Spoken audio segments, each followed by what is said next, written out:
there have been good personality studies done for, I would say, about 30 years. And the reason for that is that we figured out a personality model about 30 years ago that's stable cross-culturally, and it was mostly derived statistically, and it required a fair bit of computational power to derive. And basically, the way that it was derived was that thousands of people were asked hundreds and hundreds of questions, and then computers could figure out how the answers grouped.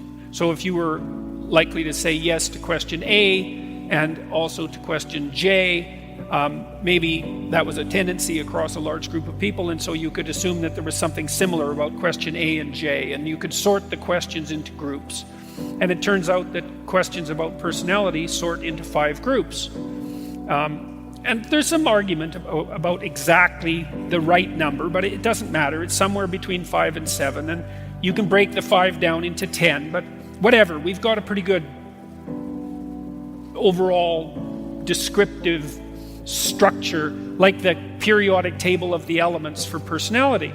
If you're an extrovert, man, it's like you want to be where the action is. You want to be where the party is. You're telling jokes, and you're setting up social occasions, and you smile a lot, and you talk a lot, and you want people around you all the time.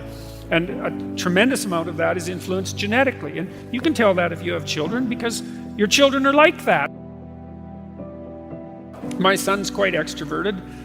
Well, my daughter is as well, but you know, he was a flirt when he was 9 months old. It was ridiculous. My wife used to pack him along on her back on one of those little, and I would do the same thing, on one of those little, those little baby carriers.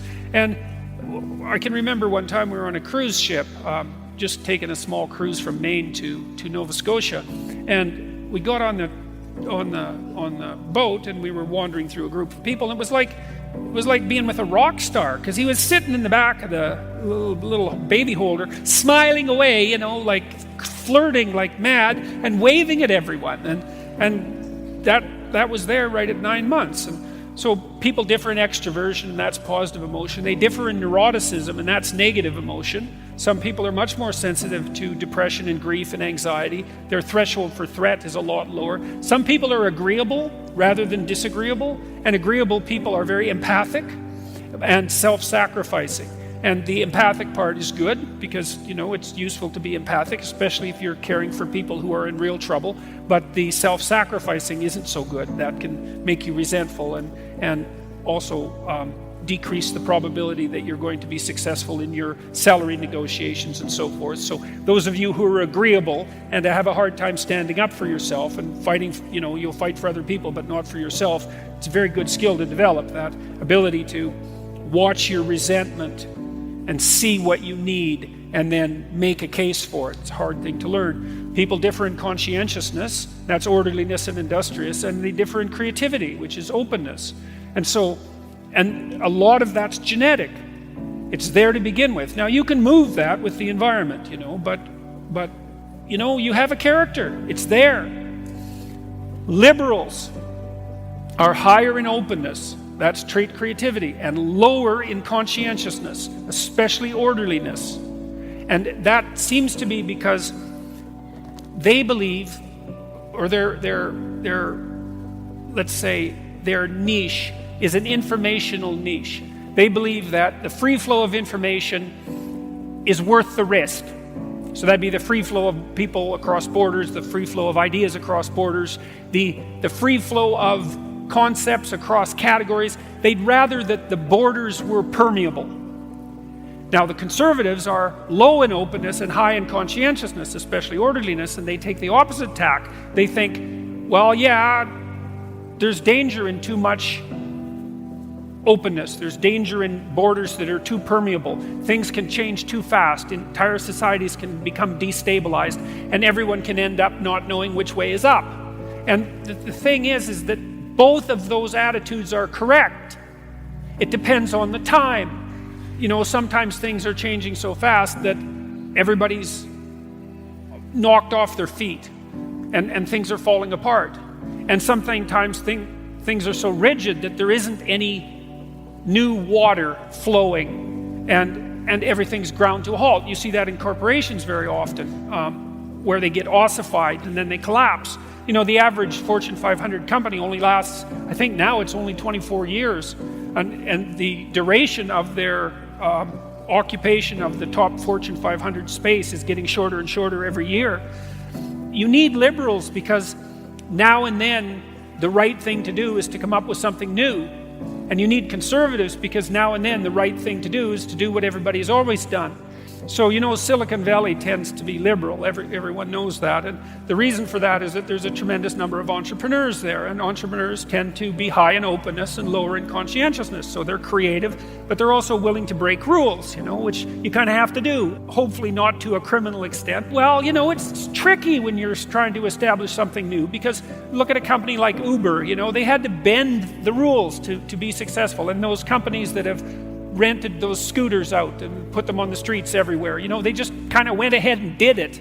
It's not something an orderly person would do because they'd ask for permission, whereas the people who started these scooter rental companies just said, well, what'll happen if we put them everywhere?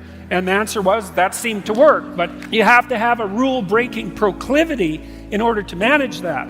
But the thing is, if you're an entrepreneur, you need conservative people, because once you've figured out how to do something, and then you want to run it algorithmically, you know, you want to run it by the rules, well, then it's the conservative types that are going to be really good at doing that and making sure that the I's are dotted and the T's are crossed, and show up for work on time and have stable marriages and be reliable. And their problem is it's easy for them to get stuck in a rut. So attend to the person you're listening to as if they might know something you don't. It's like, I really find it interesting to talk to people whose political opinions differ from mine. And for me, that's mostly meant talking to really strong conservatives, because I would say temperamentally I tilt in the liberal direction, although it's very interesting to talk to people who don't share your political views if you listen to them, because they'll tell you all sorts of things about why they think that you just don't understand. And it's not that they're wrong, it's that sometimes they're wrong and sometimes they're right. And the whole point of free speech, as far as I can tell, the deep point of free speech is that, you know, it's all as if we're riding on the back of a giant snake, and it's twisting and turning all the time, and we're trying to figure out how to stay in the center so that we don't fall off the sides, you know. And sometimes it's time for a bit of a tilt to the left, and sometimes it's time for a bit of a tilt to the right. And the only way you can tell when that time is by having a discussion about it. It's not the fact that the conservatives are right or that the liberals are right. They're both necessary, annoying as that is. I think there are times when there are objective facts that present themselves in the political sphere, but most of the time political discussion is more like marital negotiation. You know, and it's right. It's right when it works in the world. That would be the first thing. Like, let's say you have a plan and you implement the plan, and the plan turns out the way that you expected it to. It's a pragmatic definition of truth. Okay, that plan, flawed, no doubt that it was, imperfect, no doubt that it was accurate enough so that when you implemented it, it justified its own structure. That's a lot of the way we judge truth in the world, right? Is you think you're right if you do something and it works.